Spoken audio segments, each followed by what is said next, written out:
Welcome back to my channel. அனைவருக்கும் பொங்கல் வாழ்த்துக்கள். ஜனவரி 13ஆம் தேதியிலிருந்து இந்த வாரம் ஃபுல்லாவே உங்களுக்கு என்னவா இருக்கும், லீவா இருக்கும். ஸோ ஆல்மோஸ்ட் வந்து பொங்கல் ஹாலிடேஸ் எல்லாத்துக்கும் இருக்கும்.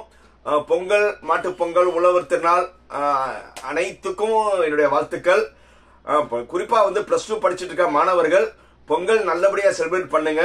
அதோட நல்லபடியா உங்களுடைய இந்த லீவை வந்து ஒன்லி பொழுதுபோக்குக்கு மட்டும் இல்லாம கண்டிப்பா வந்து பண்டிகை கொண்டாடணும்.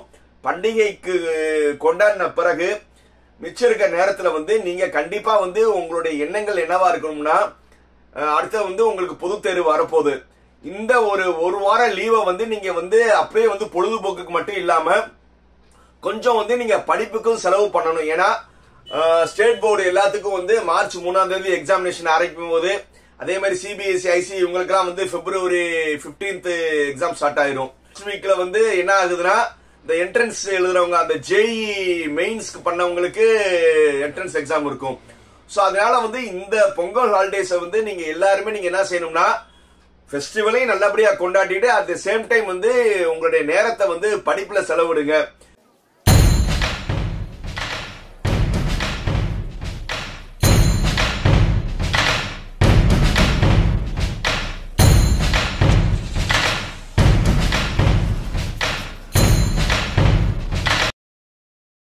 ஏன்னா வந்து நீங்க எடுக்க போற ஒவ்வொரு மார்க்கு தான் வந்து உங்களை வந்து நல்ல கல்லூரியில வாங்கி கொடுக்க போகுது. பொதுவா வந்து இப்ப நீங்க வந்து பாஃபலி வந்து உங்களுக்கு எக்ஸாம் வந்தது, ஒரு 450 மார்க் நீங்க 600க்கு எடுத்திருக்கீங்க, 450 மார்க் நீங்க எடுத்திருக்கீங்க. இதே நீங்க 450 மார்க் எடுக்கிறதுக்கும் இப்போ வந்து நீங்க கொஞ்சம் ஒரு 50 நாள் வந்து எஃபர்ட் எடுத்து படிச்சு கொஞ்சம் நீங்க எஃபர்ட் எடுத்தாவே வந்து ஒரு சப்ஜெக்ட்ல நல்லா தெரிஞ்சுங்க. ஒரு சப்ஜெக்ட்ல நீங்க 10 மார்க் கொண்டாவே வந்து 6 சப்ஜெக்ட் 60 மார்க். இப்ப 450 எடுத்தவங்க வந்து கொஞ்சம் நீங்க எஃபர்ட் எடுத்தாவே 510 கிடைச்சிரும். புரியுதா? 450க்கும் 510க்கும் எவ்வளவு வித்தியாசங்கள் நல்லா தெரிஞ்சுக்கோங்க. ஒரு கட் ஆஃப்னு சொல்லுவாங்க. அதாவது இப்போ இன்ஜினியரிங் காலேஜ் நீங்க சேர்றீங்க, 200க்கு கட் ஆஃப் சொல்லுவாங்க. அதாவது மேக்ஸோட ஃபுல் மார்க், பிசிக்ஸ் பாதி, கெமிஸ்ட்ரி பாதி. 200க்கு சொல்லி கட் ஆஃப் சொல்லி 200ல இருந்து காலேஜ் செலக்ட் பண்ணிக்கிட்டே வருவாங்க. அந்த நேரத்துல வந்து 190 கட் ஆஃப் எடுத்த ஒரு ஸ்டூடெண்ட்ஸுக்கும் 180 எடுத்த ஸ்டூடெண்ட்ஸுக்கும் வித்தியாசம் பாத்தீங்கன்னா உங்களுக்கு 10 மார்க். இந்த 10 மார்க்ல வந்து நீங்க எவ்வளவு ரேங்க்ல டிஃபரன்ஸ் பண்ணீங்கன்னா குறைஞ்சது வந்து ஒரு 15,000 to 20,000 ரேங்க் இருக்கும். அதாவது 190 எடுத்த ஸ்டூடெண்ட்டுக்கும் 180 எடுத்த ஸ்டூடெண்ட்ஸ்க்கும் குறைஞ்ச வித்தியாசமே வந்து 15,000 to 20,000 பேர் டிஃபரன்ஸ் இருக்கும். அப்படின்னா வந்து எத்தனை கல்லூரிகள் வந்து நீங்க லூஸ் பண்ணுவீங்க, நல்ல கல்லூரி எத்தனை குரூப்பை நீங்க மிஸ் பண்ணுவீங்க. ஸோ அதனால வந்து இந்த லீவை வந்து நீங்க ரொம்ப சின்சியரா வந்து படிங்க. அதாவது டைம் மேனேஜ்மெண்ட் ரொம்ப ரொம்ப முக்கியம். ஃபெஸ்டிவலுக்கு நீங்க டைம் ஸ்பெண்ட் பண்ணணும். அதே நேரத்தில் வந்து மிச்சம் இருக்க நேரத்தில் வந்து +2 மார்க் தான் வந்து எனக்கு ரொம்ப முக்கியம், நான் படிச்சா வந்து நல்ல கொள்ள படிக்கணும். அதுக்காக வந்து போட்டி வந்து நீங்க எடுத்த ஆஃபலி மார்க். புரியுதா? நீங்க மத்தவங்க ஸ்டூடெண்டோட கம்பேர் பண்ண வேணாம். எல்லாருமே சொல்லுவாங்க அந்த பையன் இவ்வளவு மார்க் எடுக்கிறான், இந்த பொண்ணு இவ்வளவு மார்க் எடுத்துன்னு. அவங்களோட நீங்க கம்பேர் பண்ண அவசியமே கிடையாது. உங்களுடைய பெஞ்ச் மார்க் வந்து உங்களுடைய +2 மார்க் தான். நீங்க +2ல வந்து நீங்க என்ன மார்க் எடுத்தீங்களோ அதோட வந்து குறைஞ்சது வந்து நீங்க 20% வந்து நீங்க ஏறிட்டீங்க வைங்க. 20% வந்து எவ்வளவு பெரிய விஷயங்கள். இப்ப 600க்கு நம்ம 20% நம்ம சொன்னோம்னா எவ்வளவு ஆச்சு? 120 மார்க். 450க்கும் நல்லா தெரிஞ்சுக்கோங்க. அவ்வளவு வந்து நீங்க வந்து மாறினீங்கன்னா உங்களுடைய ரேஞ்சே மாறிடும். இதே மாதிரி வந்து நிறைய ஸ்டூடெண்ட்ஸ் வந்து நம்மகிட்ட வந்து நம்ம மோட்டிவேஷன் சொல்லி மேக்ஸிமம் எல்லா ஸ்கூலுக்கும் எல்லா ப்ரோக்ராம்ஸ்க்கும் போகும்போது எல்லாருமே கேட்கிற கேள்வி என்னன்னா, சார் இனிமே படிச்சா வந்து என்னால வந்து நல்ல ஸ்கோர் பண்ண முடியுமா? அவங்க கேட்கிற ஒரே கேள்விதான், இனிமே நம்ம படிச்சா வந்து நல்ல ஸ்கோர் பண்ண முடியுமான்னு. கண்டிப்பா முடியும். என்னது? கண்டிப்பா முடியும். கண்டிப்பா முடியும்னு என்னது? நீங்க வந்து உங்களுடைய டெய்லி பிராக்டிஸ வந்து கொஞ்சம் சேஞ்சஸ் பண்ணுவீங்க. சார் நான் இப்படியே இருக்கேன்னா பெரிய சேஞ்சஸ் இருக்காது.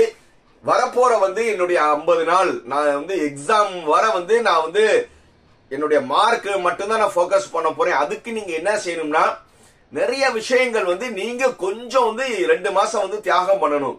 முதல்ல வந்து செல்போன். நீங்க இந்த செல்போனை வந்து முதல்ல அவாய்ட் பண்ணுங்க. நீங்க செல்போன் அவாய்ட் பண்ணாவே ஆல்மோஸ்ட் எல்லாமே இதாயிரும்.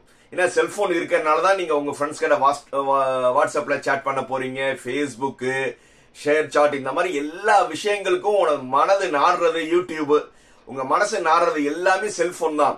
இந்த செல்போனை மட்டும் வந்து நீங்க வந்து நான் எக்ஸாம் வரை யூஸ் பண்ண மாட்டேன்னு முடிவு எடுத்து செல்போனை முதல்ல அவாய்ட் பண்ணுங்க.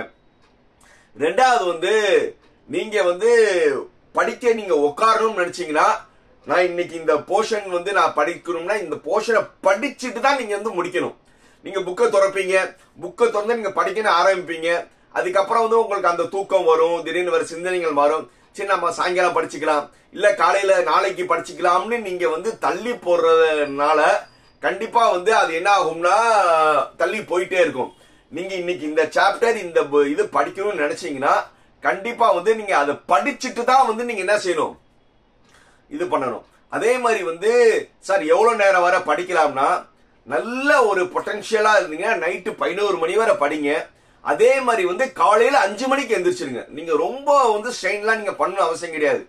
நீங்க நைட்டு 11 மணி வரை படிச்சுட்டு தூங்கிட்டு மறுபடியும் நீங்க காலையில நீங்க 5 மணிக்கு வந்து இந்த பிராக்டிஸ் பண்ணீங்கன்னா, இந்த ஒரு 2 மாசம் நீங்க பண்ணீங்கன்னா கண்டிப்பா வந்து உங்களுடைய மார்க் வந்து நல்ல சேஞ்சஸ் இருக்கும். அதே மாதிரி வந்து மெயினா வந்து நீங்க டிசம்பர் வரை வந்து எல்லா ஸ்கூல்லையும் வந்து ஃபுல் போர்ஷன் எல்லாம் நடத்திருப்பாங்க. ஆஃப் வலிக்கு ஃபுல் போர்ஷன் பண்ணிருப்பீங்க. இப்ப ரிவிஷன் டெஸ்ட் எல்லாமே பண்ணிருப்பீங்க. இப்போ நீங்க செய்ய போறது என்னன்னா ஒரு ஃபைன் டியூனிங் தான். ஏற்கனவே நீங்க படிச்சதுதான் வந்து நீங்க ரிவைஸ் பண்ண போறீங்க. இன்னும் கூட நீங்க வந்து ரொம்ப ஹை மார்க் நீங்க எடுக்கணும்னு நினைச்சீங்கன்னா, இந்த பொங்கல் ஹாலிடேஸ வந்து நீங்க என்ன செஞ்சுக்கோங்கன்னா, இதுவரை நீங்க படிக்காத போர்ஷன்ஸ், சார் இதுவரை இந்த சாப்டர்ல வந்து இந்த இதை வந்து நான் வந்து படிக்கல, நான் ஸ்கிப் பண்ணிட்டு போனீங்கன்னா அந்த போர்ஷன் மட்டும் நீங்க அதிகபட்சம் பார்த்தோம்னா இந்த ஜனவரி மந்த் ஃபுல்லாவே நீங்க எடுத்துக்கோங்க. இந்த ஜனவரி 31ஆம் தேதி வரை வந்து இதுவரை நீங்க படிக்காத போர்ஷன் நல்லா தெரிஞ்சுங்க. ஏற்கனவே நீங்க ஆஃப் வழியில எல்லா போர்ஷன் எக்ஸாம் எழுதிருப்பீங்க. நிறைய எக்ஸாம்காக வந்து நீங்க ஸ்கிப் பண்ணி போயிருப்பீங்களா. ஜனவரி 31 டெட்லைன் வச்சுக்கோங்க. ஜனவரி 31 வரை வந்து நீங்க வந்து இதுவரை படிக்காத ஸ்கிப் பண்ண ஒவ்வொரு சப்ஜெக்ட வந்து நீங்க ஜனவரி 31க்குள்ள படிச்சிருங்க. அதுவும் வந்து நீங்க ஒரே நாள்ல வந்து ஒரே சப்ஜெக்ட் படிக்கிற அவசியம் கிடையாது. இப்ப ஈவினிங் வந்து நம்ம ஒரு ஷெட்யூல் போடுறோம். ஈவினிங் வந்து நீங்க ஒரு 7 மணிக்கு படிக்க உட்காருறீங்க.